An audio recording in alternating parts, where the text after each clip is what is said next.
Salut à tous, ça a échappé à personne, mais cette semaine, le Paris Saint-Germain a perdu son match aller de huitième de finale de Ligue des Champions face au Bayern Munich sur sa pelouse sur le score de 1-0 au Parc des Princes. On se retrouve donc aujourd'hui pour analyser ce match, voir ce qui a été et ce qui a moins été. Alors je démarrerai par dire qu'on a eu un cadre qui a été posé par les deux équipes et principalement par le PSG, par le plan de jeu mis en place. On a pour le PSG une première attaque placée dans le match à la 15e minute. Ça traduit un plan de jeu très clair du côté du PSG, à savoir jouer en bloc bas, resserré, devant son but. Laissez le ballon au Bayern, la preuve en est, 67% de possession pour le Bayern à la 15e minute de jeu. On le voit aussi sur ce schéma-là, la position des passes effectuées du Bayern. Donc de là où les joueurs ont effectué les passes entre eux du côté du Bayern Munich, on voit que c'est principalement dans les zones latérales. On voit que l'axe et notamment dans la surface, ça a été énormément bloqué. Justement, ça traduit ce plan de jeu, ce schéma de jeu qui était en 4-4-2 à plat côté PSG. Ce plan de jeu-là, ça amène forcément à jouer sur des transitions offensives, des transitions rapides, des contre-attaques éclairs. Les deux premières sont bien réalisées à la base pour le PSG, mais il y a eu trop d'erreurs techniques, comme il y a eu beaucoup d'erreurs techniques durant le match. Il y a eu quelques erreurs tactiques aussi, ça on y reviendra. Mais il y a eu beaucoup d'erreurs techniques dans ce match. Derrière, on verra que ça aurait pu faire très très mal au Bayern Munich. Je pense à celle de Zaïre Emery qui la donne peut-être un petit peu trop forte, un petit peu trop axiale à Neymar dès le début du match. Des contre-attaques qui ont une bonne idée de base justement, mais qui derrière ne mènent à rien justement, et c'est bien dommage. Tout ça, ça nous a amené à une problématique à régler que j'ai vue au fil de l'avancement du match, à savoir, il faut un pressing haut de la part des joueurs du PSG, notamment du premier rideau, à savoir Neymar, Messi, qui étaient les deux joueurs les plus haut placés sur le terrain. Justement, l'idée c'est vraiment de devoir aller chercher une bonne récup haute, et l'exemple parfait de ça qui aurait pu être fait mais qui n'a pas été fait, ça a été sur un corner du Bayern à la 30e minute. Le ballon recule, les Bavarois ne sont plus qu'à 2 pour défendre. Neymar et Messi sont devant eux et ne vont pas gêner justement les deux Bavarois qui sont derrière pour les pousser à une faute technique, à une erreur technique qui peut provoquer derrière une très bonne récupération et une très belle contre-attaque du côté du PSG. Justement, profiter du fait que le Bayern sur certaines phases n'était pas en place en allant les chercher haut et rapidement. Toujours sur cette idée de transition offensive, ça amène à un besoin de prise de profondeur. Alors, ça peut pas être fait, ou du moins difficilement être fait par Neymar et Messi. C'est pas des joueurs qui sont réputés pour être rapides. Neymar a perdu un petit peu du feu dans ses jambes par rapport à il y a quelques années. Messi n'est plus aussi rapide qu'il y a 10 ans, forcément, c'est logique. Donc c'est pas à ces joueurs-là que tu peux demander de prendre la profondeur. Cette prise de profondeur-là, elle doit être faite par les côtés, justement par Hakimi et Nuno Mendes. Donc pas de prise de profondeur de la part des latéraux. Ça illustre bien, je trouve, le plan de jeu du PSG, à savoir prendre très peu de risques, le moins de risques possible d'encaisser un but. D'ailleurs, on voit que c'est un plan de jeu qui aurait pu être efficace avec justement un petit peu plus de risques, parce que justement sur la première prise de profondeur latérale qui vient de Nuno Mendes, justement à gauche, le PSG récupère un super coup franc juste avant la mi-temps. D'ailleurs, Pavard prend un carton jaune à la 26e minute. C'est vraiment un appel du pied pour que Nuno Mendes prenne cette profondeur-là sur le côté de Pavard, car on sait que Nuno Mendes est plus rapide et plus puissant que Pavard. Donc c'est vraiment un appel du pied de la part de Benjamin Pavard pour une prise de profondeur. Ça montre que le PSG doit faire ça et changer son plan de jeu, changer ses idées, prendre un petit peu plus de risques. Parce que à part ça, quand le PSG se projette, c'est souvent fait dans l'axe. Sauf que le système du Bayern, qui était finalement à 3 derrière justement, fait que ça bloque ces axes-là, ça bloque cette prise de profondeur dans l'axe, mais du coup ça libère des espaces sur les côtés. On le voit ici sur ce schéma du plan de jeu, s'il y a plus de densité dans l'axe, forcément il y en a moins sur les côtés, et s'il y a moins de densité sur les côtés, il y a plus d'espace sur les côtés, c'est de la logique. On le voit justement sur les rares changements de rythme du PSG, le Bayern se fait aspirer et ça libère encore plus d'espace, ça libère des espaces et sur les côtés, et ça libère des espaces dans l'axe, notamment parce qu'en général, il y a toujours un central qui se fait aspirer, qui monte un petit peu trop, et derrière, il y a un déséquilibre côté bavarois. Vers la 40e minute, donc ça commence petit à petit à venir, où le PSG commence un petit peu plus à avoir la balle, commence à un petit peu plus chercher à attaquer. J'ai une question que je me pose, est-ce que le PSG ne cherche pas à tenir ce 0-0 là jusqu'à l'entrée de Mbappé prévue pour la 60e minute à peu près? On pensait qu'il jouerait 10-15 minutes. Au final, son entrée s'est faite beaucoup plus prématurément, et tant mieux pour le PSG, parce qu'on a vu tout de suite la différence. Donc on a presque trop de discipline défensive du côté du PSG et presque pas assez de folie offensive. On sait qu'il en faut dans ces matchs-là. Ça demande beaucoup de discipline, de rigueur, mais ça demande aussi une part de folie. C'est ce que veut le football. Exemple parfait de ça, sur la première mi-temps, on a eu un Kimmich qui a été beaucoup trop souvent seul et en totale capacité d'organiser les attaques du Bayern. C'était son rôle, c'est ce qui lui a été demandé, et ça amène un très gros danger pour le PSG du fait de la qualité technique du joueur. On sait que Kimmich est un joueur qui est à l'aise jeu court, qui a les jeux longs, d'accord, qui voit très vite les choses, qui a une très bonne vista. On en revient justement au fait que c'est à Neymar et Messi de déclencher le premier pressing justement sur Kimmich, Parce que derrière, de toute manière, il y a 2 lignes de 4 qui sont très très bien en place et qui seront là pour couvrir si jamais le premier pressing ne fonctionne pas. Il y a une fois où il y a Neymar qui tente de faire ce premier pressing-là, il parcourt tout le terrain, il parcourt, il va presser, sauf que il est tout seul à presser, donc le Bayern, ils sont 5 Bavarois justement pour permettre de ressortir le ballon simplement, et Neymar est le seul et il fait un effort sur, je sais plus, ça doit être quelque chose comme 100 mètres. Au final, sur un contact avec Pavard, je crois, il se tord la cheville ou quelque chose comme ça. Bref, il fait un pressing, il gaspille de l'effort, mais pour rien, parce qu'il n'est pas accompagné justement par ses partenaires. Ça traduit encore une fois le côté très sécuritaire que le PSG veut mettre en place. On a parlé de Neymar, forcément on va parler un peu de Messi. Je l'ai trouvé pas dégueu dans le sens où il touchait pas beaucoup de ballons, mais le peu de ballons qu'il touchait, il les a bonifiés. Il les a bonifiés notamment par ses montées de balles, d'accord, qui étaient toujours très très propres. On en revient à la première occasion de Zaïre Emery, où Messi, grâce à son centre de gravité très bas, arrive à se retourner et à la donner justement dans le bon espace à Zaïre Emery. Il y a eu plusieurs fois où il fait des montées de balles aussi qui sont intéressantes et qui rendent la défense difficile au Bayern. On sait que défendre un contre un face à Messi, c'est toujours compliqué. Donc il fait des bonnes montées de balles, il fait progresser le jeu du PSG. Ça, c'est un point à noter. Donc on a un plan de jeu posé. Pour en revenir à quelques prestations individuelles, on a un Ramos qui est très très en vue, notamment dans le jeu aérien, très rassurant justement, et toujours propre techniquement. Il accompagne même parfois sur certaines montées de balles du PSG pour apporter un surnombre, et il le fait bien. En plus de ça, il se retrouve à être l'organisateur de la défense, à dire à la défense, là on y va ou là on n'y va pas. Donc j'ai beaucoup apprécié Ramos justement son match, sa prestance sur ce match en tout cas, et sa prestation également. Dans le même temps justement on a Danilo qui a toujours été propre dans ses interventions, qui a été propre pour ressortir le ballon notamment par le dribble. J'ai trouvé beaucoup d'interventions en 1v1 propres du côté du PSG, à part pour Hakimi qui a été très en difficulté, mais du fait qu'il jouait blessé, c'est pour ça qu'il est sorti à la mi-temps d'ailleurs. Enfin pour finir sur ce cadre-là, je ne sais pas pourquoi à la 24e minute, je me le suis noté, j'ai senti un besoin des joueurs peut-être de voir le Parc des Princes s'enflammer. C'était peut-être plus les joueurs qui avaient besoin des supporters que l'inverse sur cette première mi-temps. Et quand le PSG a commencé à emballer le match au retour des vestiaires, d'ailleurs,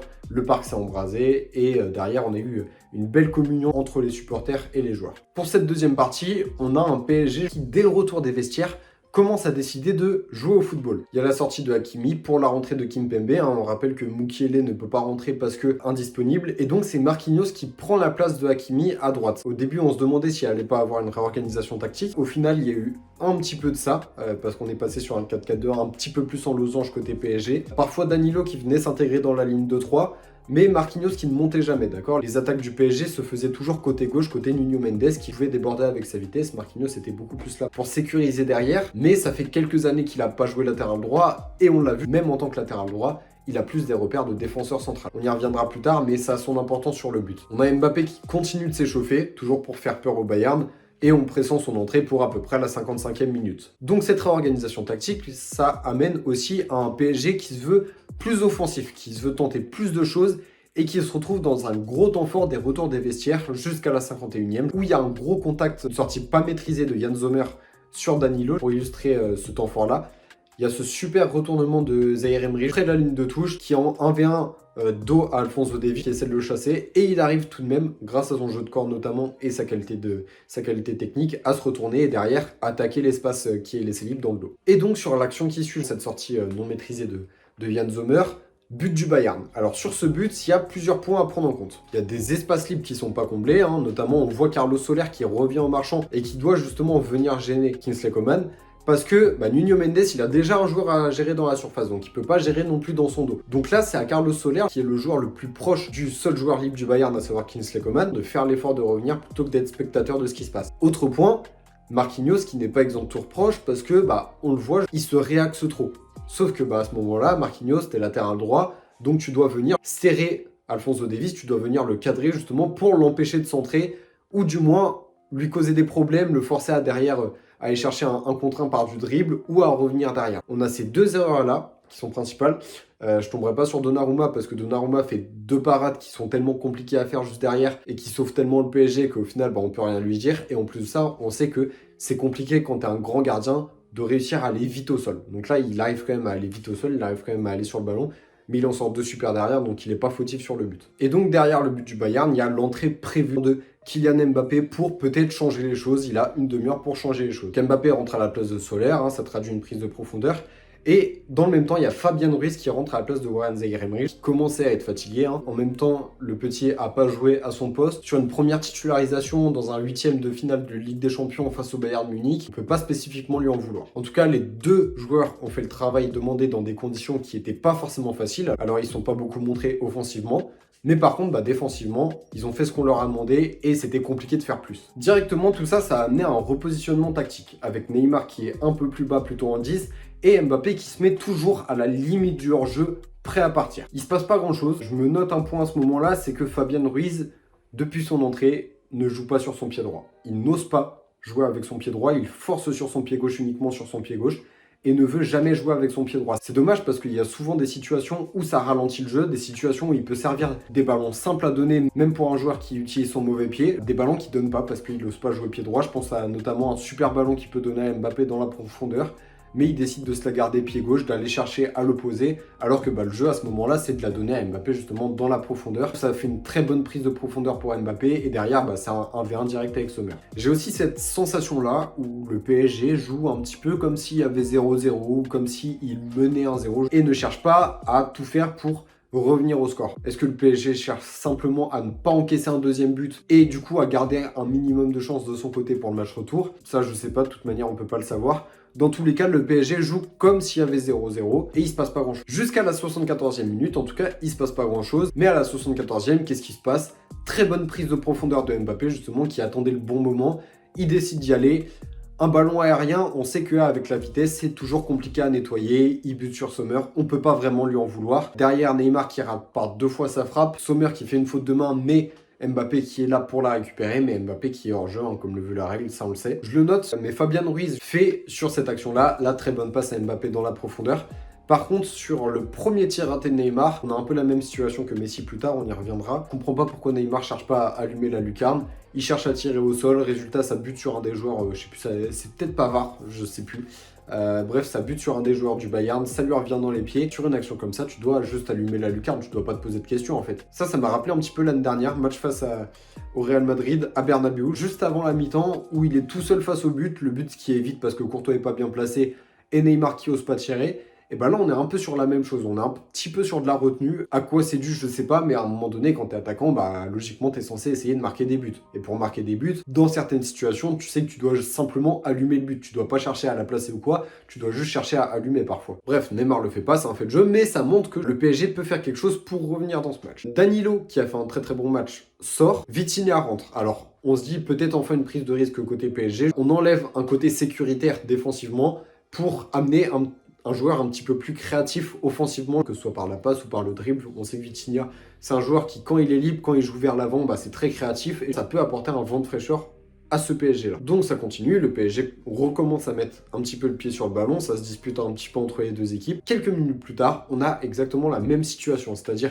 une super prise de profondeur, cette fois-ci de Nuno Mendes, côté gauche, qui déborde, qui donne à Mbappé. Mbappé qui marque, donc là, tous les supporters parisiens exultent. Et 30 secondes plus tard, grosse clim, parce que même en revoyant le ralenti à vitesse réelle, on voit pas forcément le hors-jeu, c'est pas clair du moins, mais en tout cas, il y a hors-jeu pour un demi-pied. Ça participe au fait de relancer le PSG. On a le Parc des Princes qui s'emballe, le PSG qui rentre dans un gros temps fort qui fait même douter le Bayern. Et dans ce gros temps fort-là, justement, on a le raté de Messi, duquel je parlais tout à l'heure. Où Messi, il doit pas se poser de questions, il doit allumer la lucarne droite. C'est là où il faut tirer, c'est là où il faut la mettre s'il veut être sûr de marquer. Des situations comme ça, normalement, quand tu t'appelles Lionel Messi, tu es censé les marquer. Censé les marquer justement en allumant la lucarne parce que tu les as déjà eu des dizaines et des dizaines de fois, que ce soit en match, voire même des centaines de fois si on prend en compte les entraînements. Donc ça, c'est des situations que tu es censé marquer, mais que tu marques pas. Et c'est souvent le problème du PSG, c'est que soit le PSG marque, mais les buts sont hors jeu, c'est pas la première fois que ça arrive sur des matchs qui éliminent le PSG. Ou alors, si c'est pas ça, c'est des ratés qui sont tellement énormes, qui coûtent les matchs au PSG. On pense notamment le raté de Mbappé en finale, mais ça, Mbappé, on ne va pas lui tomber dessus parce que hier, il rentre et en une demi-heure, ça a été le meilleur Parisien sur la pelouse. Principal symbole de cette montée en puissance, Il y a Pavard qui finit par craquer à la 92e minute, qui découpe littéralement Lionel Messi, qui presque se sacrifie. Alors est-ce que c'est une bonne nouvelle, est-ce que c'est une mauvaise nouvelle pour le Bayern? Ça je sais pas, parce que Pavard n'a pas fait un mauvais match hier, et le Bayern n'aura pas forcément de mal à le remplacer, hein, avec Daley Blind s'il décide de jouer à 3, mais sinon il reste toujours Upamecano et De Ligt si le Bayern décide de revenir en 4-2-3. On arrive donc sur cette fin du match, cette défaite du PSG 1-0. Je trouve qu'il y a quand même des motifs de crainte et des motifs d'espoir. Alors déjà il y a des motifs de crainte parce que le PSG a mis 75 minutes quand même à rentrer dans son match et c'est vraiment dommage parce qu'on a vu que quand le PSG a commencé à aller chercher le Bayern, justement a commencé à vraiment jouer au football, ils les ont mis en doute les Bavarois. C'est donc pas normal à ce niveau-là de mettre 75 minutes pour rentrer dans un match. Ça veut dire que le PSG pouvait faire mieux et pouvait faire mieux plus tôt dans le match. On en revient à cette première mi-temps où le PSG a beaucoup trop laissé le Bayern jouer. C'est quand même le plus fort qui a gagné. Sur l'ensemble de l'œuvre, le PSG a tellement laissé jouer le Bayern que dans la physionomie du match, le Bayern a été au-dessus, hein, on va pas se mentir, le Bayern a été au-dessus même s'il a douté vraiment en fin de match et que le PSG pouvait s'en sortir avec le coup parfait grâce notamment à ce but de Mbappé qui a été refusé. Donc on a eu une rencontre où on n'a pas eu un si bon Bayern que ça veut dire qu'il y a vraiment un coup à jouer du côté du PSG. Mais à la fin, c'est la première équipe qui a marqué, qui a gagné le match. Ça traduit, je trouve, assez bien la physionomie de ce match. Si le PSG avait marqué en premier, ça m'aurait pas étonné que ça finisse pour 1-0 pour le PSG. Malgré ça, on a quand même des motifs d'espoir. Très bonne prestation défensive du PSG. On sait que c'était compliqué dernièrement. Pas de clean sheet depuis le match face au Pays de Cassel. Hein. Même si là, il y a peu de clean sheet, il y a une très bonne presta défensive du PSG. Presta collective, encore une fois. Même s'il y a eu une grossière erreur tactique sur le but, celle-là, elle est peut-être un petit peu pour Galtier, elle est aussi pour les joueurs. Hein. C'est pas que sur le coach qu'il faut tomber. Même si, à un moment donné, c'est lui qui a fait le choix de replacer Marquinhos à droite et de ne pas faire rentrer Pembele. Hein. Pembele qui est latéral droit, donc qui a des repères à ce poste-là, qui aurait potentiellement pu aller bloquer Davis. Enfin bref, ça on ne sait pas. Il y a eu certains joueurs qui ont été très bons. Je pense à Sergio Ramos, je pense à Donnarumma, Nuno Mendes qui a été incroyable, Mbappé, Danilo Pereira aussi. C'est un très bon point pour le match retour. Maintenant, je pense qu'il ne faut pas prendre de risques côté PSG et faire plutôt tourner l'effectif justement pour éviter un risque de blessure et arriver avec un PSG qui a tous ces joueurs qui sont à 100%. On aura aussi au match retour un Mbappé qui sera de retour à 100%, Mbappé qui est très confiant d'ailleurs, qui a pris la parole après le match avec un discours plutôt motivateur. On a cette prise de parole à la toute fin du match en interview où le journaliste lui demande qui est le favori pour le match retour et où il dit très sereinement que c'est le Paris Saint-Germain. Comment ? Le favori pour le deuxième match, c'est le Paris Saint-Germain toujours. Merci à toi aussi. Donc en termes de mentalité, Mbappé va forcément apporter au PSG et en plus de ça, il sera de retour à 100% physiquement. Quand on voit comment il a fait mal à seulement 60% de ses capacités physiques, on se dit qu'à 100%, il va faire vraiment très mal au Bayern et c'est un joli motif d'espoir pour le PSG. On peut penser que le PSG va venir un petit peu plus joueur en Allemagne, va venir peut-être chercher à très vite revenir à la hauteur du Bayern, hein, comme un petit peu à l'image de 2021 où le PSG a marqué d'entrée de jeu.